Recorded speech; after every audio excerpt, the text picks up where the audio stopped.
सुप्रभात बच्चों, कैसे हैं आप सब। अपने पिछले ट्यूटोरियल में हमने हिंदी व्याकरण का पाठ संज्ञा ये पढ़ा था, जिसमें हमने संज्ञा किसे कहते हैं, उसके कितने भेद हैं, और हम संज्ञा से जातिवाचक संज्ञा या जो सर्वनाम है या विशेषण है या क्रिया शब्द है, उनसे हम भाववाचक संज्ञा कैसे बनाते हैं ये समझा था। और मैंने आपको होमवर्क भी दिया था कि आप ये एक जो चार्ट था उसमें वो आप पूरा पढ़ेंगे।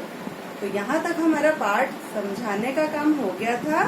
अब हमने अभ्यास कार्य करना है आगे, और अभ्यास कार्य भी मैंने आपको करने के लिए दिया था।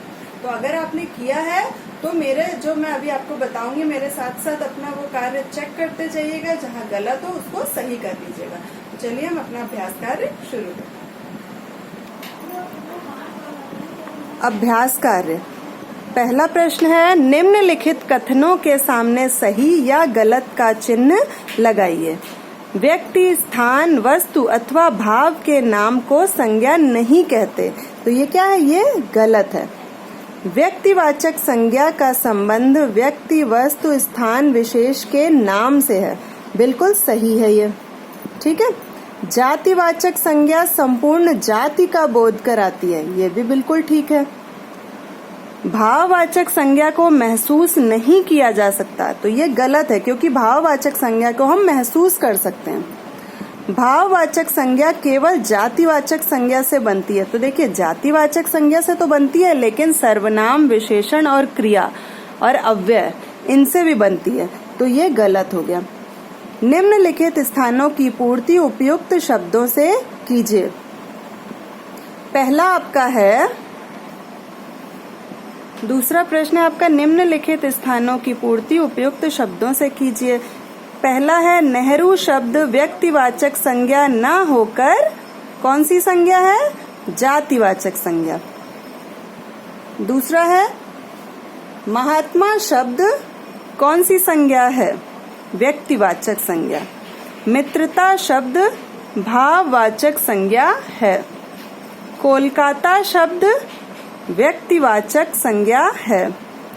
नगर शब्द जातिवाचक संज्ञा है। अब आपका तीसरा प्रश्न है, नीचे दिए गए शब्दों से भाववाचक संज्ञाएं बनाइए। पहला है आलसी, आलसी का आलस।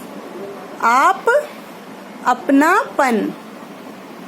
गरम, गर्मी, या इसका गर्माहट भी हो सकता है, गर्मी भी ठीक है। लाल, लालिमा।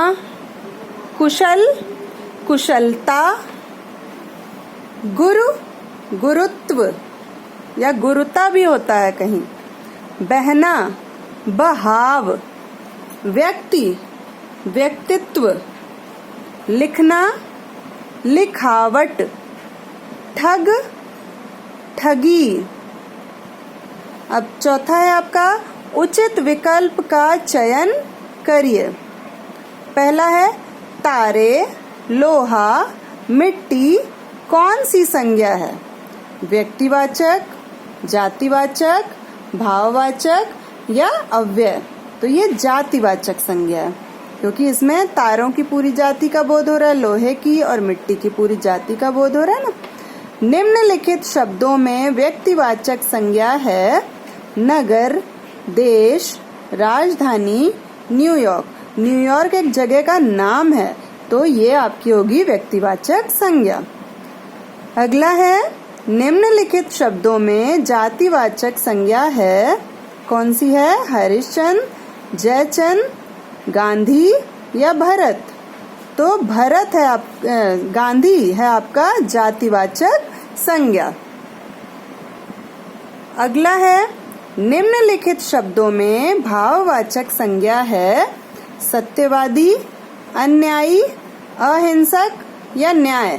तो इसमें न्याय आपका है भाववाचक संज्ञा, क्योंकि न्याय जो होता है उसको हम महसूस कर सकते हैं, ठीक है। तो आपका यहाँ तक आपका पूरा ये पार्ट हो गया है कंप्लीट। अगले ट्यूटोरियल में मैं अपना अगला पार्ट शुरू करेंगे। अब वो हिंदी साहित्य का होगा या हिंदी व्याकरण का, ये आपको अगले ट्यूटोरियल में पता चलेगा। ये पार्ट आप संज्ञा पूरा अच्छे से पढ़ेंगे, इसकी एक्सरसाइज तभी आप कर सकते हैं जब तक कि आपको पूरा क्लियर हो ये चैप्टर। तब तक के लिए सब अपना ध्यान रखेंगे। धन्यवाद।